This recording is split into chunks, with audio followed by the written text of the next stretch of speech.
Con Jesús Mosterín, hablar siempre es un placer. Un placer, el placer del aprendizaje, el aprender de sus conversaciones, muchas cosas. Su último libro es este, El triunfo de la compasión. Yo creo que está claro porque de subtítulo muestra la relación con los otros animales. ¿Los seres humanos y los animales están en el mismo nivel? Bueno, los seres humanos somos animales, naturalmente esto no es ningún descubrimiento reciente. Ya Aristóteles y los griegos y tal, siempre que definían al ser humano, las definiciones siempre empezaban, el ser humano es el animal que, por ejemplo Aristóteles es el animal que tiene lenguaje, o es el animal que tal y cual cosa. Entonces, si uno se pregunta en qué se diferencian los hombres de los animales, la respuesta es en nada, porque los hombres son animales. Es como si uno se pregunta en qué se diferencian las madrileñas de las mujeres. Pues no se diferencian en nada porque las madrileñas son mujeres. Naturalmente, dos especies animales siempre se diferencian mucho. Un mosquito se diferencia de un elefante y un elefante se diferencia mucho de un ser humano. Pero claro, si cogemos el grupo entero de los animales, pues todas las características que tienen los animales en común las tenemos nosotros también. Aunque hay animales que tienen puntos más débiles también que nosotros. Por ejemplo, estoy pensando, porque al menos así lo leí, que los elefantes tienen un punto débil que es entre los dos ojos, que es el punto más delicado para ellos y a donde acuden las abejas para picarles, y eso les provoca una desazón absoluta, ¿no? Pues ¿Es así? Sí, exactamente. Pero no solamente eso, sino que, por ejemplo, los elefantes tienen un problema mayor que nosotros en general con los dientes. Es decir, los elefantes viven muchos años y cuando se mueren casi siempre es porque ellos van desgastando sus molares conforme van comiendo cortezas de árboles y cosas muy duras. Entonces, detrás de un molar va viniendo otro y va viniendo otro. Pues llega un momento que se acaban de desgastar y ya no viene un molar nuevo. Y entonces los elefantes no pueden comer y se mueren de hambre. O sea, se mueren de hambre por desgaste de los molares. Y a nosotros, pues esto no nos pasa, porque normalmente nos morimos antes de que se nos desgasten los dientes, y si nos desgastan, pues ahora vamos al dentista y nos hace alguna cosa para arreglarlos. O sea, naturalmente que nosotros somos distintos de los elefantes. Pero también hay otras cosas que supongo que podemos aprender de los elefantes. Digo los elefantes porque es un animal grande. Yo no sé si usted sabe que en la televisión hay una regla que dice que los documentales de naturaleza, cuando más grande es el animal, mejor funcionan para la audiencia. Entonces los documentales de elefantes, de tigres, de caballos, son mucho más vistos o mucho más aceptados por los espectadores que los de abejas, o los de mosquitos, o los de ranas. Claro, exactamente. O sea, cuando son los animales más grandes, siempre despiertan, por ejemplo, el animal más grande que hay es la ballena azul. Y efectivamente, pues esto es algo que hay que reconocer, y hay muchas dimensiones de la realidad, pero una es el tamaño. Entonces, cuando una cosa es la más grande, pues esto es algo digno de admiración y consideración. Lo mismo pasa con los edificios, es decir, todo el mundo quiere construir el rascacielos más alto de todos. Pues Felipe II se construyó en el Escorial el monasterio más grande, el otro. Los canónigos de la Catedral de Sevilla, cuando decidieron construir la catedral, firmaron un papel con su decisión diciendo: construyamos una catedral tan grande que las generaciones futuras piensen que estábamos locos.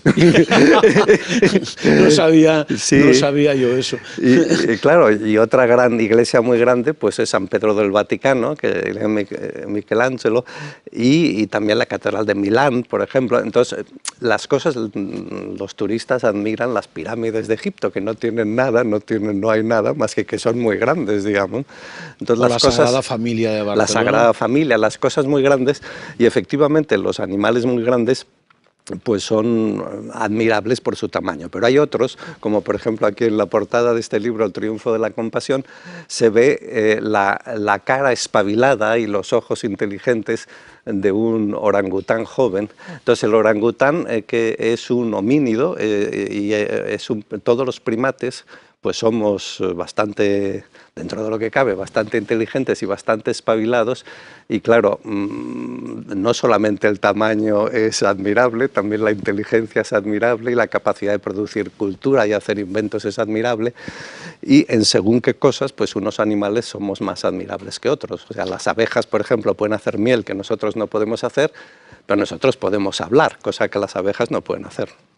Sí, porque con el zumbido que producen no podemos considerarlo conversación, ni hablar, ni un sistema. Es un sistema, ¿cómo le podríamos llamar? Bueno, las abejas tienen un sistema de comunicación muy bueno, que es un sistema danzando dentro de la colmena, pero que solo sirve para comunicar un tipo de mensajes, el mensaje de dónde está la comida. Es decir, las abejas salen de la colmena y se ponen a volar en todas las direcciones. Y si encuentran un sitio que hay muchas flores con néctar y tal, entonces vuelven a la colmena y entonces se ponen a bailar en círculos, las que lo han descubierto. Y todas las otras se unen a la danza, y según la inclinación de la danza y la velocidad de la danza dentro de la colmena oscura, entonces están comunicando en qué dirección respecto al sol están los alimentos y aproximadamente a qué distancia.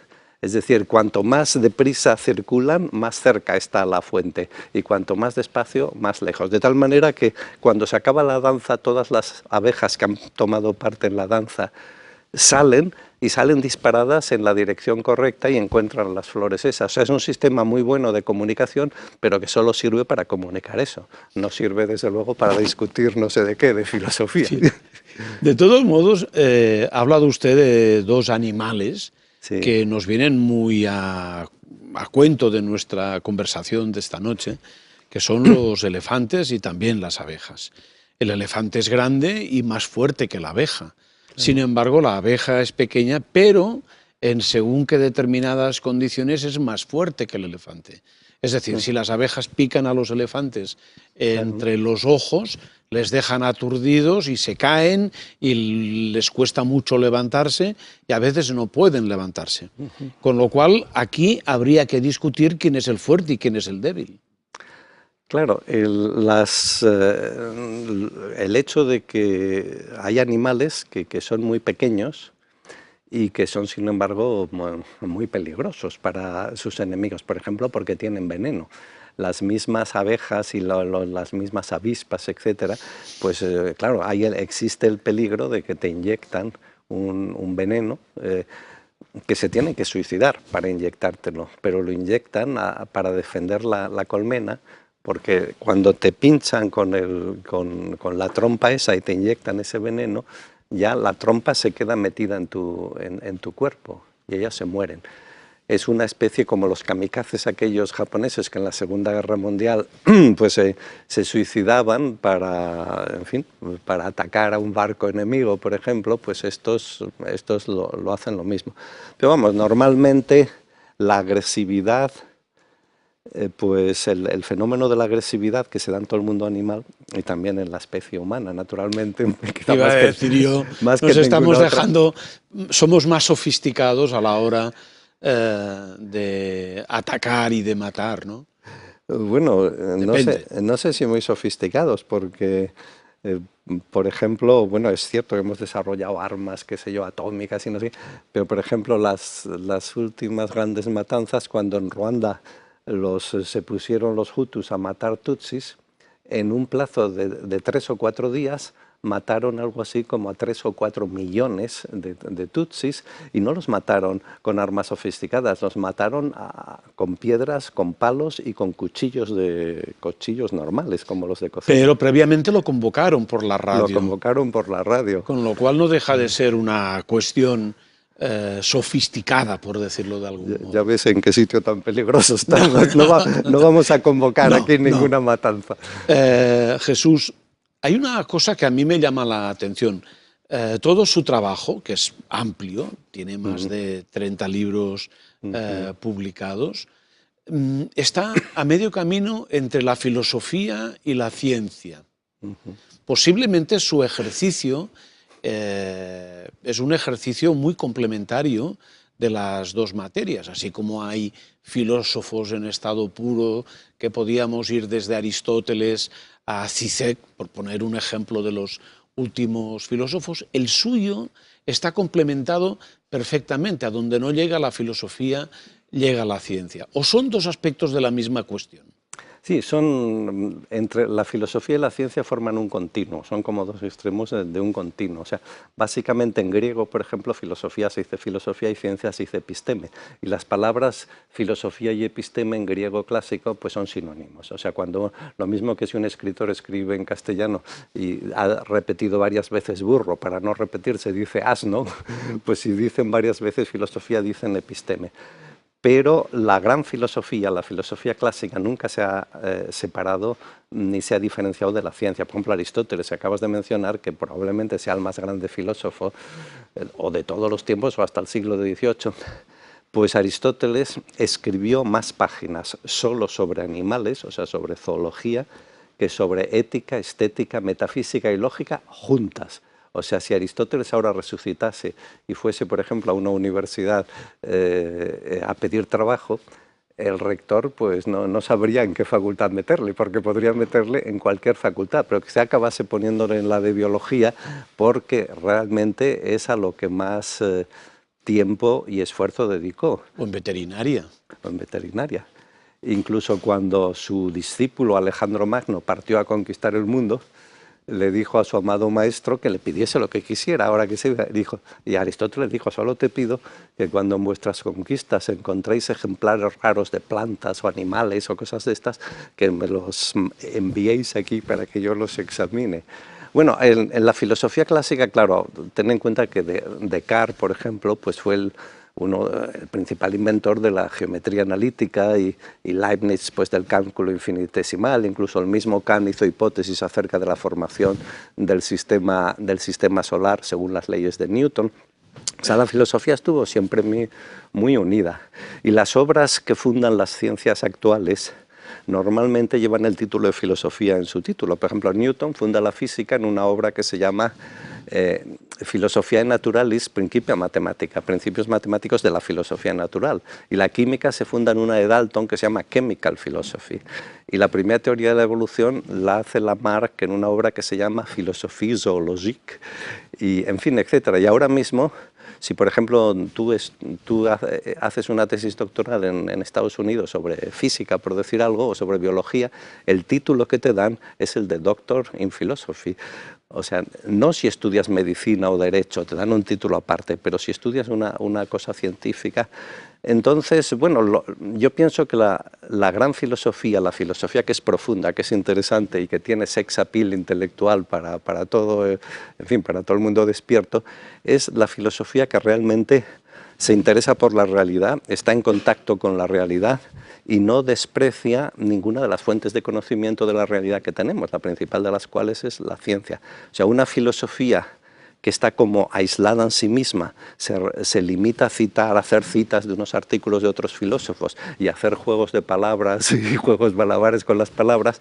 O sea, una filosofía que en último término se reduce a palabrería, pues bueno, tiene su gracia, como diría Buñuel, su discreto encanto, pero esa gracia no llega muy lejos, es decir, llega un momento que resulta repetitiva y aburrida, mientras que la realidad nunca es repetitiva, la realidad constantemente nos sorprende, constantemente da patadas a las hipótesis que hemos formulado entre todos, y por eso yo creo que una gran filosofía, una filosofía ambiciosa, pues tiene que estar en contacto con la ciencia permanente.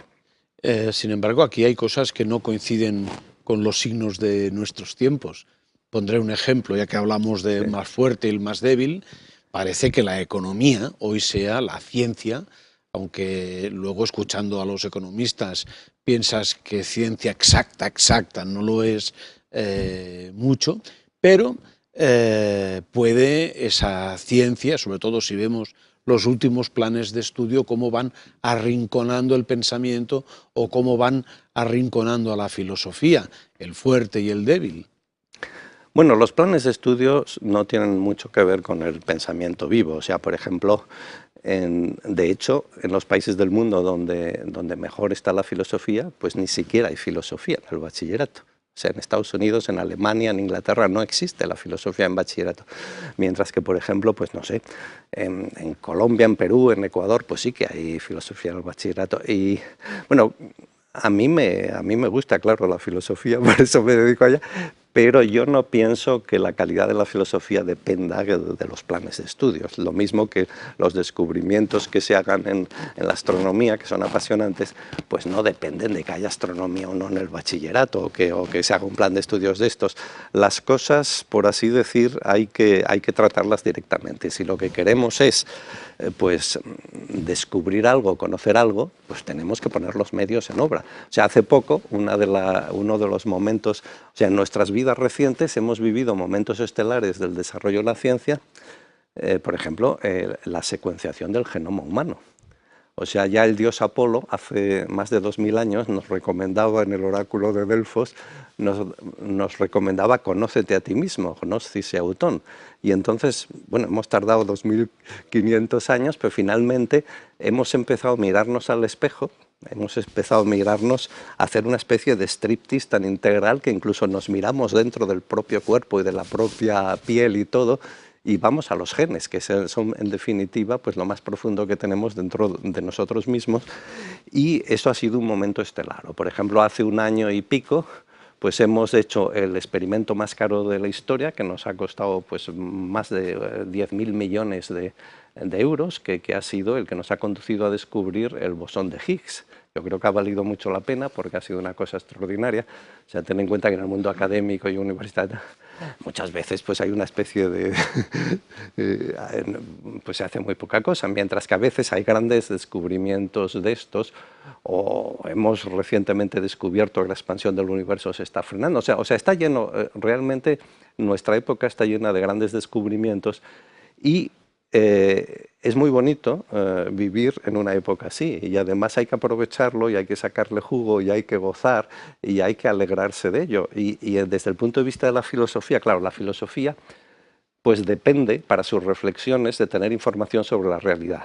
O sea, Aristóteles, al que yo admiro muchísimo y que quizás ha sido el más grande filósofo, pues tenía muy poca información a su disposición. Y, por ejemplo, él pensaba que la función del cerebro es la de ser un refrigerador que enfría la temperatura de la sangre a la que el corazón, que es un horno, calienta excesivamente. Lo cual es completamente falso, pero es lo que Aristóteles pensaba. Y Aristóteles, que era un genio, pero no tenía mucho sentido empírico. Por ejemplo, él estuvo 2 veces felizmente casado y, sin embargo, sostiene la tesis de que las mujeres pues tienen 4 dientes menos que los hombres en la boca. Le habría bastado decir a su mujer que abriese la boca y contar para darse cuenta de que no es así. O sea, incluso los más grandes filósofos pues dicen cosas extrañas cuando no miran la dentadura o cuando no están en contacto con la realidad. Pero vamos, yo pienso que la filosofía, su tema fundamental no son las citas de otros filósofos ni las discusiones en un periódico, sino que el tema fundamental de la filosofía es la realidad. Y bueno, como sabes, la vida es muy breve, todos nos vamos a morir en cualquier momento. Aunque no lo asumamos nunca, ¿eh? Ya, pero a lo único que podemos aspirar es, en el poco tiempo que tenemos para vivir, pues por lo menos vivir con los ojos abiertos y vivir muy despiertos, no vivir como sonámbulos o como borrachos o como algo así. Y entonces una filosofía muy unida a la ciencia pues nos ayuda a esto, a vivir con los ojos abiertos. Pues intentaremos estar bien abiertos o tener los ojos bien abiertos para poder seguir en nuestra vida, que de alguna manera es lo que pretendemos aquí en este programa, buscando un poco el revés de los hechos, de las noticias que suceden cada día para interpretar por qué nos pasan las cosas o por cómo podemos evitar las mismas o los efectos nocivos de esos hechos que protagonizamos. Sabe que usted es para invitarle a todos los programas, porque siempre cuando converso con usted, siempre me da la impresión de aprender cosas y de pasármelo bien, porque cuando no es por animales es por filosofía y cuando no es por mecánica cuántica y si no es por física, lo cual casi le da a usted características de un hombre del Renacimiento. Bueno, el conocimiento es un gran placer. Volviendo otra vez a Aristóteles, fíjate que Aristóteles, que era el más afortunado de los filósofos griegos, porque ya para empezar era hijo nada menos que del médico personal del rey más poderoso de la época, que era Filipo, y en fin, pues tuvo mucha suerte y todo tipo de facilidades toda su vida. Cuando él, al final, en la Ética Nicomaquia, reflexiona acerca de la felicidad, dice que nosotros podemos vivir conforme a diversos ideales, y él reconoce, por ejemplo, un bios, o sea, reconoce que hay gente que para su vida la enfoca para ganar la mayor cantidad posible de dinero, o para obtener la mayor cantidad posible de poder, o para, de diversas maneras, o para obtener gloria y fama y tal. Y entonces él dice, bueno, que todo esto está muy bien y estas personas pues las satisface más o menos, pero que desde luego obtienen mucha menos satisfacción en la vida que con lo que él llama el bios theoretikos, es decir, el que teniendo, dice, hay que tener un cierto grado de inteligencia y al mismo tiempo hay que tener cubiertas las necesidades materiales básicas, claro, porque si estás hambriento y tal, no. Pero una vez que has hecho eso, lo único que te proporciona un placer ilimitado e inacabable es el conocimiento, porque incluso los placeres de la comida o del sexo o de lo que sea, bueno, pues duran lo que duran y luego ya pues ya no tienes ganas, mientras que el placer del conocimiento, dice Aristóteles, nunca llegas a agotarlo, precisamente porque siempre estamos descubriendo cosas nuevas, tanto a nivel colectivo como cada uno de nosotros por nuestra cuenta, pues por mucho que aprendamos y conozcamos, siempre nos queda como más hambre todavía de seguir. Y por eso dice Aristóteles que, bueno, que una vida satisfactoria tiene que tener un poco de todos los placeres y tal, pero que realmente si queremos optimizar la buena vida tenemos que poner el máximo empeño en la cuestión del conocimiento. Y yo estoy de acuerdo. Pues vamos a conocer más y a ver si somos capaces de destripar esta noche las claves de por qué nos seducen siempre los más fuertes o queremos ser los más fuertes con dinero, con poder, y sin embargo los que no tienen dinero y poder pensamos que son débiles y luego no lo son. Pero yo creo que todo eso irá saliendo a lo largo de la tertulia de esta noche. Pues muy bien, pues en fin, muchas gracias.